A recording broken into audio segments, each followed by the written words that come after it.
अस्सलाम वालेकुम। आज हमारा जो नेक्स्ट टॉपिक है that is plant and environment. जो प्लांट है वो डायरेक्टली और इनडायरेक्टली अफेक्ट होता है एनवायरनमेंट से। और एनवायरनमेंट जो है वो बहुत सारी चीज़ों का हामिल होता है, जैसे फॉर एग्जांपल क्लाइमेट हो गया, विंड हो गया, एयर हो गया, लाइट हो गया, तो टेम्परेचर हो गया। तो ये सारा अफेक्ट होता है एनवायरनमेंट का, और प्लांट्स के ऊपर बहुत ज़्यादा अफेक्ट होता है डायरेक्टली इनडायरेक्टली। तो आज हम इन्वायरमेंट के बारे में पढ़ेंगे, जो कि डायरेक्टली इन्फ्लुएंस होता है या इनडायरेक्टली इन्फ्लुएंस होता है प्लांट्स के ऊपर। अच्छा, इन्वायरमेंट जो है इस comprised of number of factors which interact with one another, also influence the response of plants and other living organisms। जैसे मैंने आपको बताया था कि डायरेक्टली इन्फेक्ट होता है और इनडायरेक्टली दोनों तरीके से इन्फेक्ट होता है। अगर वो इन्वायरमेंट जो है any external force, condition, substance affecting the plant and organism in a way is referred to environment factors such as, जैसे अगर कौन कौन से environment factors होते हैं, सॉइल होता है, मॉइस्चर होता है, विंड होता है, और टेम्परेचर होता है। अगर जो कुदरती जगह जहाँ पे प्लांट अपनी जगह पे रहता है किसी जगह पे, उसको हम क्या कहते हैं, habitat. The natural place where plant और plant community live is called habitat. तो ये जो इन्वायरमेंट है ये हैबिटेट को भी डिस्टर्ब करती है। Environmental or the habitat force factors influence the character and composition of individual plants and plant communities। तो ये जो फैक्टर्स हैं ये प्लांट्स और प्लांट कम्युनिटीज़ को बड़ा अफेक्ट करते हैं। तो अगर आप बात करें क्लाइमेट की, पहले इन्वायरमेंट में सबसे बड़ा जो चीज़ है क्लाइमेट है। और climate is one of the most important natural factors controlling the plant life. The climate include following main factors. अब क्लाइमेट किस चीज़ में बनता है, मजमूई है वो लाइट से। क्लाइमेट जो है वो लाइट है, टेम्परेचर है, प्रेसिपिटेशन ये कि रेन या एटमॉस्फेरिक ह्यूमिडिटी एंड एयर। अगर आप लाइट की बात करें, light is the most essential factor without which no life can exist. हमें दुनिया में लाइट चाहिए, इसी तरह पौधों को भी लाइट चाहिए। Out of total energy reaching the earth only 2% is use in a photosynthesis. तो 2% जो लाइट है वो is been used in photosynthesis. All wavelengths of light are not utilized by the plants. Green light is completely reflected. तो जो जो भी wavelength होती हैं लाइट्स की, जैसे आपने देखा होगा प्रिज्म्स के अंदर, उसके अंदर 12 कलर्स होते हैं। तो जो लाइट है, जो जो वाइट लाइट है वो कंप्राइज ऑफ मैनी कलर्स, ठीक है, वो मैनी वेवलेंथ्स। तो जो प्लांट्स कुछ वेवलेंथ की जो लाइट होती हैं वो अब्जॉर्ब कर लेते हैं और बाकी सब रिफ्लेक्ट हो जाते हैं। और ये कहते हैं कि जो ग्रीन लाइट जो है कम्प्लीटली रिफ्लेक्ट होती है, जिसकी वजह से प्लांट जो है वो ग्रीन नज़र आते हैं। Red and blue green are two maxima of observation of light. जो रेड है और ब्लू ब्लू ग्रीन है वो बहुत जो मैक्सिमम जो वेवलेंथ है लाइट्स की वो ऑब्जॉर्व होती है। Growth of plant depend on the intensity, quality, duration and direction of the light. तो ये जो लाइट है डायरेक्टली इन्फ्लुएंस करती है प्लांट्स को। अच्छा, टाइप ऑफ प्लांट्स हैं विथ रिस्पेक्ट टू लाइट। तीन टाइप के प्लांट्स हैं जो कि लाइट पर डिपेंड करते हैं। जैसे लॉन्ग डे प्लांट्स हैं, शॉर्ट डे प्लांट्स है, day neutral plant. Long day plant वो होते हैं जिनमें जो लाइट ड्यूरेशन होती है मोर देन 12 आवर्स रिक्वायर्ड होती है, जैसे for example radish, potato, spinach में। इसी तरह शॉर्ट डे प्लांट में जिसमें वो प्लांट है जिनको जो लाइट होती है वो 12 घंटे से लेस चाहिए होती हैं फॉर ब्लूमिंग पर्पस और उनकी रिक्वायरमेंट के लिए। जैसे फॉर कॉस्मोस एंड धेलिया जो प्लांट्स हैं, जो ये फ्लावरिंग प्लांट्स हैं, जो कि इनको लेस देन 12 आवर्स की लाइट चाहिए होती है। इसी तरह डे न्यूट्रिएंट प्लांट, उनको लाइट की ज़रूरत नहीं होती, कम हो या ज़्यादा हो, उन पर जो रिस्पॉन्स ऑफ लाइट जो होती है प्लांट्स को ज़रूरत नहीं होती। और इसकी balsam and tomato are the most important example of the day neutral plants. ये this is the cosmos and helianthus, ये एग्जाम्पल्स हैं। अच्छा, light in the absence of light, जब जाहिर सी बात है जो लाइट है वो क्यों ज़रूरी है, इसलिए ज़रूरी है क्योंकि वो फोटोसिंथेसिस लाइट के बगैर नहीं हो सकती। तो अगर लाइट अगर नहीं होगी तो फोटोसिंथेसिस नहीं होगी, तो फोटोसिंथेसिस नहीं होगी तो प्लांट जो होगा वो कमज़ोर होगा, वीक होगा। तो इसी तरह जो है, इन the absence of light the growth is very poor and stem become tender and long, the leaves become pale green, soft and small. Thus, light is essential for the normal and healthy plant of the plant, healthy growth of the plant. तो ये light जो है ये बहुत essential है in the plants. और secondly heat, जो कि बहुत इम्पोर्टेंट है, दूसरा फैक्टर है क्लाइमेट का। तो हीट भी डायरेक्टली इन्फ्लुएंस करती है प्लांट्स को। और जो जो on the basis of heat requirement plant को हमने कैटेगराइज किया है मेगाथर्म्स में, मीजोथर्म्स में, माइक्रोथर्म्स में, एकिस्थर्म्स में। जो मेगाथर्म्स का मतलब होता है हाई, मेगा का मतलब हाई, थर्म्स मीन हीट, यानी कि वो प्लांट जिनको क्या कहते हैं हीट ज़्यादा चाहिए होती है। जैसे फॉर एग्जांपल जो कि ट्रॉपिक रीजन्स हैं वहाँ पे प्लांट्स को ज़्यादा हीट चाहिए होती है। सेकेंडली मीजोथर्म्स वो प्लांट्स हैं जो कि क्या कहते हैं, जिनको मीडियोकर ग्रुप है ये, जिसको ना तो ज़्यादा हीट चाहिए होती है ना ज़्यादा कोल्ड टेम्परेचर चाहिए होता है, इनको दरमियाने लेवल के। तो दीज आर द मीजोथर्म्स। और microtherms are the plants of cold temperature habitat are called microtherms. They require low temperature for their growth. एक और दूसरे हिकिस्थम्स आर द, और हिकिस्थम्स होता है जो कि प्लांट्स होते हैं जो कि कोल्ड एंड अल्पाइन रीजन में ग्रो किए जाते हैं। तो ये these are the examples of the heat requirement जिसको प्लांट को हमने कैटेगराइज किए on the basis of the requirement of the heat. Next is the temperature. तो जितना ज़्यादा टेम्परेचर होगा उतना ज़्यादा जो प्लांट है वो ट्रांसपायर करेगा, और जितना ज़्यादा ट्रांसपायरेशन चाहिए होगा उतनी ज़्यादा उनको वाटर रिक्वायरमेंट चाहिए होगी। तो अगर टेम्परेचर जो है डायरेक्टली इन्फ्लुएंस हो रहा होता है प्लांट्स की physiological changes as that the transpiration rate is high, और जितना ज़्यादा ट्रांसपायरेशन हाई होगी उतनी ज़्यादा डिहाइड्रेशन होगी प्लांट में और उनको पानी की ज़्यादा रिक्वायरमेंट है। Temperature, like moisture, is most influential factor.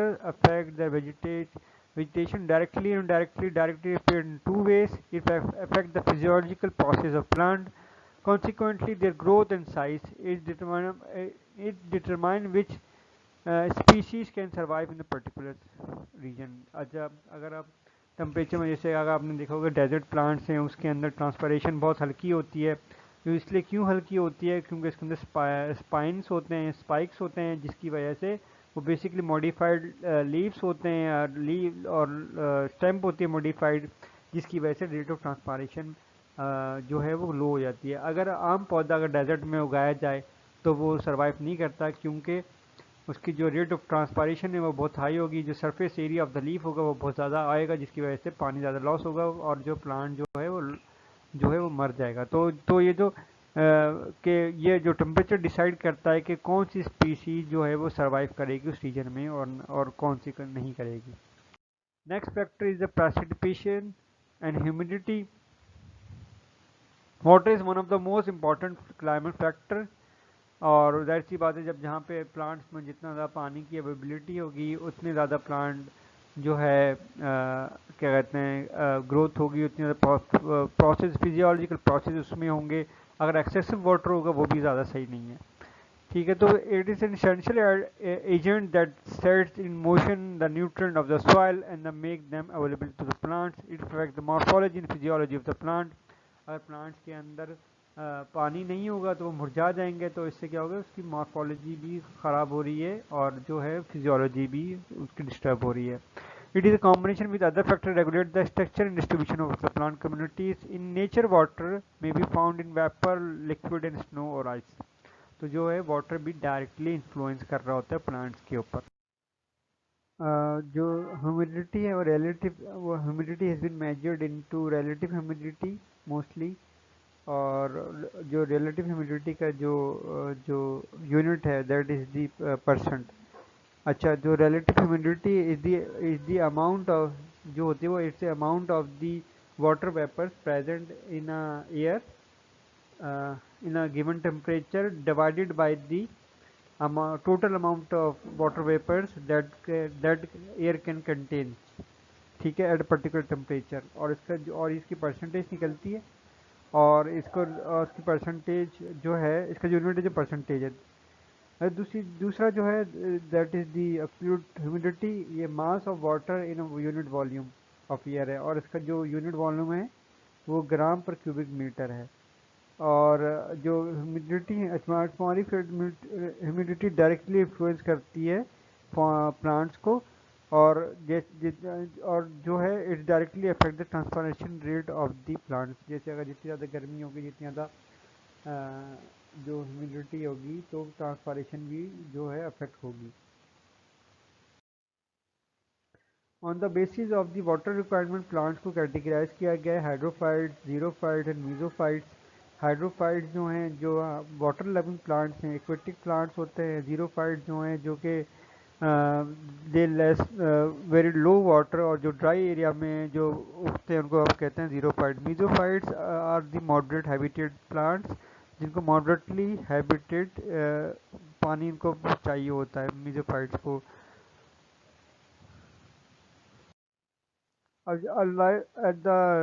Another factor for the climate is the air, और जो air, the lower layer of the atmosphere in which man and other living organisms including plant live is called troposphere।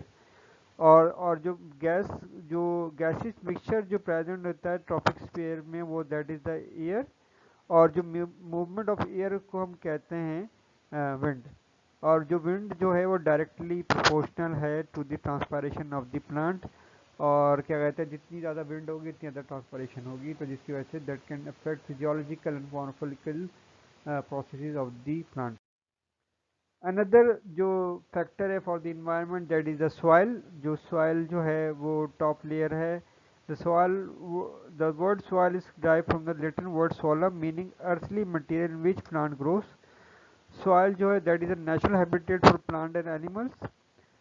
और क्या कहते हैं, soil में B defined as the plant, the part of earth crust in which human is present, ठीक है। Agriculture soil is the loose top layer of the earth crust. जो agriculture layer, जो agriculture की जो टॉप लेयर होगी, जो soil की जो टॉप लेयर होगी, उसमें एग्रीकल्चर किया जाता है।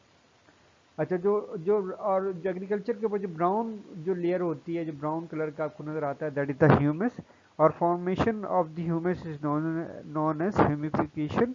जो humus, what is humus, that are the dead remains of the plant animals are degraded by microorganisms. After degradation a number of organic substances generally called humus are contributed to the soil, ठीक है। तो जो ऊपर से जब भी soil थोड़ी सी brown होगी, ब्लूइश होगी, उसमें वो ह्यूमस होगा, वो क्या कहते हैं, डेडली प्लांट्स एंड एनिमल्स का मिक्सचर होगा सॉइल के अंदर। और जो फॉर्मेशन ऑफ ह्यूमस को उसको हम कहते हैं ह्यूमिफिकेशन। और जो ह्यूमस से जो जो पानी निकलता है ब्लैक कलर का, उसको हम कहते हैं humic acid. Humus plays a many important role in the soil such as, that's why the humus जो है वो बहुत ज़्यादा न्यूट्रिशियस होता है, उसके अंदर न्यूट्रिएंट्स होते हैं जिसकी वजह से सॉइल फर्टाइल होती है, और it provide nutrients to the plant and microorganisms. Human increase availability of minerals in dissolve state of to plants, increase water holding capacity. अच्छा, अगर सॉइल अगर बुरी होगी आपकी, तो ह्यूमस डालने से सॉइल आपकी अच्छी भी हो जाती है, ठीक है। बाएं, और अगर आपके पास सैंडी सॉइल होगी तो आप उसमें ह्यूमस डाल दें, तो जो आपके जो सॉइल जो ज़मीन है वो आपकी अच्छी हो जाएगी। अगर आप क्ले सॉइल होगी, आप उसमें ह्यूमस डाल दें, तो उसको जिसकी वजह से जो सॉइल स्ट्रक्चर होता है प्लांट वो सॉइल का, वो अच्छा हो जाता है। Presence of humus in the soil increase the rate of absorption in plants, ठीक है। अब राइट नाउ, अब प्लांट सॉइल के अंदर ऑर्गेनिजम्स भी होते हैं। सॉइल ऑर्गेनिजम्स होते हैं, बेसिकली ये डिकम्पोज करते हैं ऑर्गेनिक मैटर को, production of the stimulating substances. जैसे फॉर एग्जांपल सॉइल ऑर्गेन नाइट्रोबैक्टर्स हैं जो कि नाइट्रोजन फिक्सेशन करते हैं सॉइल के अंदर, जो आपने पढ़ा होगा। और मिक्सिंग ऑफ सॉइल करते हैं, इम्प्रूवमेंट इन सॉइल एरेशन, जिसे जो मैक्रोपोल्स होते हैं, जो कि मैक्रोपोल्स जो होते हैं एयर स्पेसिस के लिए होते हैं सॉइल के अंदर, और माइक्रोस्पोर जो होते हैं वो पानी के होते हैं। तो इससे अगर आपके सैंडी सॉइल है तो आपने उसमें ह्यूमस डाल दोगे, ऑर्गेनिक मैटर डाल दोगे, तो इससे क्या होगा कि जो एयर स्पेसिस होंगे वो कम हो जाएंगे, वाटर स्पेसिस भी बढ़ जाएंगे। और इसी तरह सैंडी सॉइल होगा, इसमें एयर स्पेसिस ज़्यादा होते हैं तो उसमें ह्यूमस डाल देंगे, तो जिसकी वजह से जो ये मैक्रो एंड माइक्रो जो स्पोर्स होते हैं वो इक्वलाइज हो जाएंगे। अगर प्रॉपर्टीज़ ऑफ सॉइल्स की बात करें, प्रॉपर्टीज सॉइल जो है, सॉइल स्ट्रक्चर होता है, टेक्सचर होता है, पोरोसिटी ऑफ सॉइल होती है और परमेबिलिटी ऑफ सॉइल होती है। और जो जो सॉइल सेपरेट इन टेक्सचर क्या होता है, ये size of the soil particles होते हैं which defined as the size defined as the basis of the size and are called soil separates, which include gravel, sands and silts and clay हैं। ये these are the soil separates as texture of the soil। अगर आप पहले बात करो sand बात करो तो सैंड सबसे बड़ा पार्टिकल होता है इन अ सॉइल, और इसका जो डायमीटर होता है 2.02 मिलीमीटर डायमीटर होता है। और ये इसमें ना एयर स्पेसिस ज़्यादा होते हैं और ना और जो वाटर स्पेसिस जो है वो कम होते हैं। तो इसमें क्या वो जो वाटर जो रिटेंशन होती है सैंड में वो कम होती है। ये थोड़ा कोर्स होता है, थोड़ा कोर यानी कि थोड़ा रफ होता है इसका स्ट्रक्चर सैंड का। इसी तरह सिल्ट जो है it's a mediocre soil particle जो कि सैंड से थोड़ा छोटा होता है और क्ले से थोड़ा बड़ा होता है। ये भी थोड़ा ये इसमें रफ और स्मूथ का ये मिक्सचर होता है। और क्या कहते हैं इसके अंदर silt when wet feel plastic but in dry state feel like a flour और talcum। Silt contains sufficient quantity of nutrient, both organic and inorganic. That's why they are very fertile. Soil rich in silt possess great water holding capacity। तो soil silt के अंदर जो micropores भी होते हैं, micropores दोनों होते हैं, वो दोनों इक्वल अमाउंट के होते हैं। तो सिल्ट जो है वो बहुत अच्छी कंसिडर की जाती है फॉर दी प्लांट। इसी तरह क्ले है, क्ले में जो एयर स्पेसिस कम होते हैं और जो वाटर कंटेंट वाटर स्पेसिस वो बहुत ज़्यादा होता है, जिसकी वजह से इसके अंदर अगर ज़्यादा सॉइली क्ले सॉइल होगी तो उसमें वाटर होल्डिंग कैपेसिटी बढ़ जाती है। ये थोड़ी पाउडरी नुमा होता है, रफ नहीं होता, पाउडर नुमा होता है। और clay have fine pores, poor drainage and aeration, and thus they have highest water holding capacity। Most soil are mixture of the various size particles। अच्छा, स्ट्रक्चर क्या है? इट्स एन अरेंजमेंट एग्रीगेशन और arrangement of soil particle into cluster shape various sizes. Soil structure influenced by the air moisture organic matter and micro organism and root growth. Porosity that is a pores of the soil, जैसे macro micro बताया था, जितनी ज़्यादा porous soil होगी जिसमें macro भी pores भी होंगे माइक्रो पोर्स भी होंगे दोनों, तो वो अच्छी सॉइल कंसिडर की जाएगी। Permeability के characteristics are determine the movement of water through the pore spaces referred to soil permeability, यानी कि पानी उससे कितना अच्छा गुजर रहा है। अगर अगर सॉइल जो है सैंडी होगी तो उसमें ज़्यादा वो परमिएबल होगी एज कम्पेयर टू क्ले, और सिल्ट के अंदर मीडियोकर ग्रुप होगा। Soil plasticity that is the enables the moist soil to change the shape when some force is applied। जो प्लास्टिसिटी जैसे जैसे रबड़ होती है वैसे ही इसके अंदर सॉइल के अंदर भी खसूसियत होती है जो कि सॉइल में आप सॉइल प्लास्टिसिटी देख सकते हैं। इसी तरीके के अलावा सॉइल फर्टिलिटी की बात करें तो सॉइल फर्टिलिटी डिपेंड करते हैं प्लांट न्यूट्रिएंट में, जो क्या कहते हैं जो जिसमें से 16 जो न्यूट्रिएंट्स हैं वो बहुत इसेंशियल हैं, जिसमें से 16 में से 7 are needed in good quantity, जो बहुत ज़्यादा क्वांटिटी में चाहिए होती है, जिसको मैक्रोन्यूट्रिएंट्स कहते हैं, जिसमें as hydrogen, oxygen, nitrogen, carbon, phosphorus, potassium and calcium है। और बाकी अदर देन 9 जो स्मॉल क्वांटिटी में न्यूट्रिएंट्स चाहिए होते हैं वो उनको हम माइक्रो न्यूट्रिएंट्स कहते हैं। उसके अंदर ये जो हैं copper, zinc, magnesium, iron, molybdenum और मैग्नीशियम, सल्फर, बोरॉन, ये these are the example for the soil fertility. मैं अगर आपको सॉइल अच्छी आपने बनानी है तो आपने फर्टिलाइजर डालना है, माइक्रोन्यूट्रिएंट डालना है, ऑर्गेनिक मैन्यूर डालना है। ऑर्गेनिक मैटर जो है good source of the soil fertility है। और जो ऑर्गेनिक मैन्योर हैं उसके अंदर ऑर्गेनिक मैन्योर से क्या होता है, by modified physical property of soil. अगर आप क्या कहते हैं, जैसे आपका मैन्योर्स हैं, अगर आपके पास ज़मीन है, अगर वो सैंडी ज़मीन है तो उसमें आप न्यूट्रेंट, उसमें आप मैन्योर डाल सकते हैं। अगर क्ले ज़मीन उसमें न्यूट्रेंट वो मैन्योर डाल सकते हैं, जिसकी वजह से आपकी physical property of soil change हो जाती है। और ये provide food to soil microbes that improve the enhance microbial activity. जितनी ज़्यादा माइक्रोबियल एक्टिविटी होगी उतनी ज़्यादा जो न्यूट्रन जो है अवेलेबल होंगे to the micro organisms, to the plant. Basically जो मैन्योर्स हैं दे आर वेरियस टाइप्स, जो फार्म यार्ड मैन्योर हैं, कंपोस्ट है, ग्रीन मैन्योर हैं, सो डस्ट हैं, सीवरेज है। फार्म यार्ड मैन्योर तो आपको आपको बाड़े वगैरह से मिल जाता है। एक और होता है पोल्ट्री मैन्योर होता है, जो कि from the poultry side, poultry sector से आपको आराम से मिल जाता है। कंपोस्ट जो है वो आप खुद बनाते हैं, या फिर यानी कि जिसमें मिक्सचर होता है, जो डिकेड लीव्स वगैरह जो होते हैं वो कंपोस्टिंग है। ग्रीन मैन्योरिंग एक है जिसमें फसल के अंदर हम क्या कहते हैं ल्यूमिनस प्लांट्स उगाते हैं, और जब वो छोटे लेवल पे होते हैं, जब वो छोटे हाइटेड होते हैं तो उसको हम मिक्स कर देते हैं इन सॉइल। जैसे जो लेगुमिनस प्लांट्स होते हैं उसको हम उसको मिक्स करने को उगाने के बाद उसको थोड़े अरसे बाद हाइट होने के बाद उसको मिक्स करना है, उसको हम कहते हैं ग्रीन मैन्योरिंग।